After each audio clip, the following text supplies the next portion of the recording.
आइए दोस्तों जानते हैं झारखंड के मुख्य और सिलेक्टेड खबरों को मात्र 10 मिनट में, लेकिन उससे पहले हमारे चैनल को सब्सक्राइब नहीं किए हैं तो सब्सक्राइब कर ले। होली पर रांची हटिया स्टेशन से विशेष ट्रेनें चलाने की मांग। दरअसल रांची राज्यसभा सांसद डॉक्टर प्रदीप वर्मा ने केंद्रीय रेल मंत्री अश्विनी वैष्णव को पत्र लिखकर होली के दौरान रांची हटिया से देश के प्रमुख शहरों के लिए विशेष ट्रेन सेवा प्रारंभ करने की मांग की है। डॉक्टर वर्मा ने अपने पत्र में लिखा है कि रांची राजधानी होने के साथ साथ सामाजिक, आर्थिक और राजनीतिक गतिविधियों का प्रमुख केंद्र है। शिक्षा, रोजगार, चिकित्सा, व्यापार और पर्यटन सहित विभिन्न कारणों से बड़ी संख्या में लोग रांची से देश के अलग अलग हिस्सों की यात्रा करते हैं। ऐसे में रांची हटिया रेलवे स्टेशन राज्य के यात्रियों के लिए महत्वपूर्ण आवागमन केंद्र है। होली जैसे बड़े पर्व के दौरान यात्रियों की संख्या में अत्यधिक वृद्धि होती है। वर्तमान में उपलब्ध ट्रेन सेवाएं इस अतिरिक्त दबाव को संभालने के लिए पर्याप्त नहीं है। उन्होंने सुझाव दिया कि होली पर रांची हटिया से जम्मू, एर्नाकुलम, अहमदाबाद, इंदौर, प्रयागराज, सिकंदराबाद, नई दिल्ली, गोरखपुर, बीकानेर, लखनऊ एवं जयपुर जैसे प्रमुख गंतव्यों के लिए विशेष ट्रेन सेवाएं अथवा अतिरिक्त फेरे संचालित किए जाएं। इन सेवाओं के शुरू होने से यात्रियों को सुविधा मिलेगी। और अगली खबर मौसम से है। झारखंड में फिर बढ़ेगी ठंड। अगले 24 घंटे में 5 डिग्री तक गिरेगा पारा। हिमालय की बर्फबारी का दिखेगा असर। दरअसल राजधानी रांची समेत पूरे झारखंड में अगले 24 घंटों के दौरान ठंड बढ़ने का अनुमान है। मौसम विभाग के अनुसार शुक्रवार से राज्य में तापमान में गिरावट शुरू होगी और रात के समय कनकनी बढ़ेगी। सुबह के समय कुहासा छाने की भी संभावना जताई गई है। अगले 5 दिनों के भीतर रांची के न्यूनतम तापमान में करीब 5 डिग्री तक की गिरावट दर्ज की जा सकती है। राजधानी और आसपास के क्षेत्रों में सुबह हल्के से मध्यम कुहासे का असर देखने को मिलेगा। बुधवार को राजधानी समेत राज्य के कुछ हिस्सों में हल्के बादल छाए रहे, लेकिन शुक्रवार से आसमान साफ होने की संभावना है, जिससे सर्द हवाओं का प्रभाव और बढ़ेगा। वही मौसम विभाग के अनुसार उत्तर से आने वाली सर्द हवाओं के कारण राज्य में ठंड बढ़ेगी। राजधानी रांची में बुधवार को न्यूनतम तापमान 13.1 डिग्री और अधिकतम 26.6 डिग्री सेल्सियस दर्ज किया गया। वहीं पिछले 24 घंटों के दौरान रांची का अधिकतम तापमान 26.3 और न्यूनतम 13.2 डिग्री रहा था।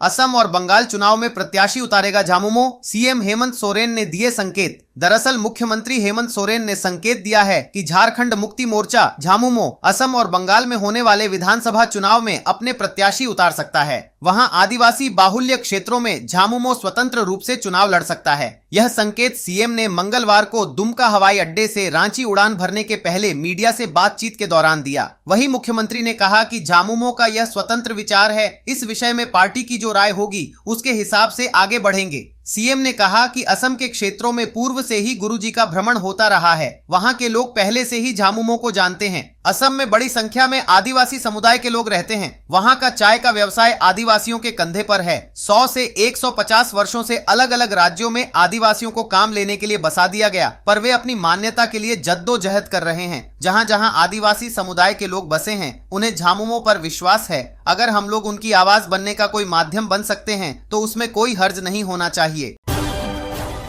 मैट्रिक इंटर परीक्षा का दूसरा दिन, पहली पाली में हो रही 10वीं की परीक्षा, प्रशासन अलर्ट, छात्रों में दिखा आत्मविश्वास। दरअसल झारखंड एकेडमिक काउंसिल JAC द्वारा आयोजित मैट्रिक और इंटरमीडिएट परीक्षा 2026 का आज पूरे राज्य में दूसरा दिन है। राज्य के सभी जिलों में एक साथ परीक्षा संचालित की जा रही है। पहली पाली में मैट्रिक की परीक्षा शुरू हुई, जबकि दूसरी पाली में इंटरमीडिएट की परीक्षा ली जाएगी। आज हिंदी कोर्स A और B पेपर की परीक्षा है। इस वर्ष राज्य भर में करीब 7.5 लाख छात्र छात्राएं परीक्षा में शामिल हो रहे हैं। परीक्षा को लेकर शहरी और ग्रामीण दोनों क्षेत्रों में केंद्रों पर सुबह से ही परीक्षार्थियों की भीड़ देखी गई। अधिकांश छात्र रिपोर्टिंग टाइम से पहले केंद्र पर पहुंच गए थे, जिससे परीक्षा को समय पर शुरू करने में सहूलियत मिली। वही बोर्ड परीक्षा को लेकर पूरे राज्य में प्रशासन पूरी तरह सतर्क है।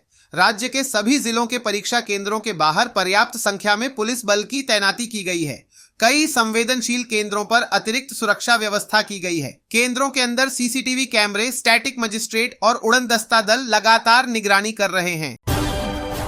कोडरमा में हाथियों का कहर। 3 दिनों से डेरा रात में गांव में बोलते हैं। धावा, आलू की फसल और घर के बाहर रखा धान बर्बाद। दरअसल कोडरमा जिले के सतगांवा प्रखंड में हाथियों का उत्पात थमने का नाम नहीं ले रहा है। मीरगंज पंचायत के डांटी भागलपुर गांव में बीती रात हाथियों के एक झुंड ने जमकर तबाही मचाई। ग्रामीणों के अनुसार हाथियों का यह झुंड पिछले 3 दिनों से इलाके में घूम रहा है, लगातार नुकसान पहुंचा रहा है। रात के अंधेरे में गाँव में घुसे हाथियों ने सबसे पहले खलिहानों को निशाना बनाया और वहां रखी बिचाली और धान को रौंद डाला। अचानक हुई इस घटना से गाँव में अफरा तफरी मच गई और लोग अपने अपने घरों से बाहर निकल आए। हाथियों के उत्पात से किसानों को भारी नुकसान हुआ है। गांगो मांझी और नरेश मांझी के खेतों में लगी आलू की फसल को हाथियों ने पूरी तरह नष्ट कर दिया। इसके अलावा कौशल्या देवी और छोटन राम के घर के बाहर रखे धान को भी हाथियों ने बर्बाद कर दिया। ग्रामीणों का कहना है कि मेहनत से उगाई गई फसल और साल भर का अनाज कुछ ही देर में खत्म हो गया। नुकसान से आहत ग्रामीण प्रशासन से मुआवजे की मांग कर रहे हैं। उनका कहना है कि यदि समय रहते हाथियों को नहीं खदेड़ा गया तो नुकसान और बढ़ सकता है। और अगली खबर खेल जगत से है। T20 world cup 2026 group analysis. Group D में पिछली फाइनलिस्ट साउथ अफ्रीका के साथ न्यूजीलैंड और अफगानिस्तान। ग्रुप ए में भारत पाकिस्तान। दरअसल T20 वर्ल्ड कप 7 फरवरी से शुरू होगा। आईसीसी के मेगा इवेंट में 20 टीमें हिस्सा ले रही हैं, जिन्हें 4 अलग अलग ग्रुप में बांटा गया है। टूर्नामेंट में सबसे ज्यादा चर्चा ग्रुप ऑफ डेथ को लेकर है। इस बार यह टैग ग्रुप डी को मिला है, जिसमें पिछली बार की फाइनलिस्ट साउथ अफ्रीका के साथ 2021 की रनर अप न्यूजीलैंड और पिछली सेमीफाइनलिस्ट अफगानिस्तान शामिल हैं। ग्रुप ए में भारत और पाकिस्तान जैसी राइवल टीमों के अलावा ग्रुप सी में 2 बार की चैंपियन इंग्लैंड और वेस्टइंडीज भी आमने सामने है।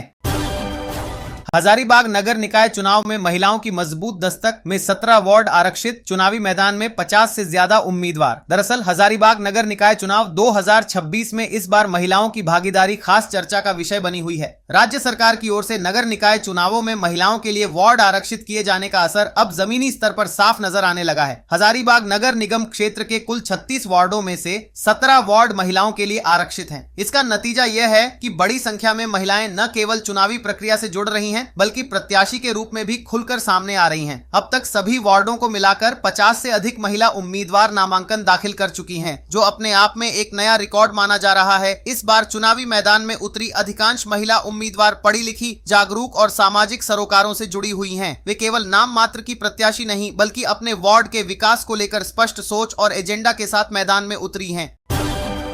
उत्तराखंड के जिम ट्रेनर को मंत्री इरफान करेंगे सम्मानिता। 2 लाख देने का किया ऐलान। कहा, नफरत की राजनीति करने वालों के मुंह में तमाचा। दरअसल उत्तराखंड के कोटद्वार के रहने वाले जिम ट्रेनर दीपक कुमार के मैं दीपक मोहम्मद हूं वाले विवादित वायरल वीडियो के बीच झारखंड के स्वास्थ्य मंत्री डॉ इरफान अंसारी ने बड़ी घोषणा की है। उन्होंने ऐलान किया कि वे अपने 4 महीनों के वेतन में से 2 लाख दीपक को देंगे। सोशल मीडिया प्लेटफॉर्म एक्स पर इरफान अंसारी ने लिखा कि राशि भले ही छोटी हो, लेकिन यह दीपक के हौसले को सलाम है, उनके मनोबल को मजबूती देगी। ये एक साफ संदेश है कि हिंदुस्तान की आत्मा नफरत नहीं बल्कि मोहब्बत है। इतना ही नहीं, डॉक्टर इरफान अंसारी ने यह भी घोषणा की कि जल्द ही दीपक को झारखंड बुलाया जाएगा, स्वयं अपने हाथों उन्हें सम्मानित किया जाएगा।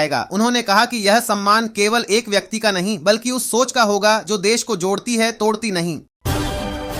झारखंड निकाय चुनाव में सियासी पाराहाई, दल बदल और गठबंधन में रस्साकशी तेज। दरअसल झारखंड निकाय चुनाव दलगत आधार पर न होने के बावजूद पार्टियों में खींचतान जारी है। भाजपा और झामुमो ने अपने समर्थित उम्मीदवारों के नाम तय कर लिए हैं, जबकि कई दिग्गज नेता चुनाव से पहले पाला बदल रहे हैं। वहीं झारखंड में नगर निकाय चुनाव भले ही दलगत आधार पर नहीं हो रहे हों, पर पार्टियों में इसे लेकर सरगर्मी तेज हो गई है। अधिकतर सियासी दलों ने पार्टी समर्थित प्रत्याशियों के लिए कमर कस ली है। दूसरी ओर कई संभावित प्रत्याशी अपने पुराने दल को छोड़ नई पार्टियों में शामिल हो रहे हैं। अलग अलग गठबंधनों में शामिल दलों में भी इसे लेकर रस्साकशी चल रही है।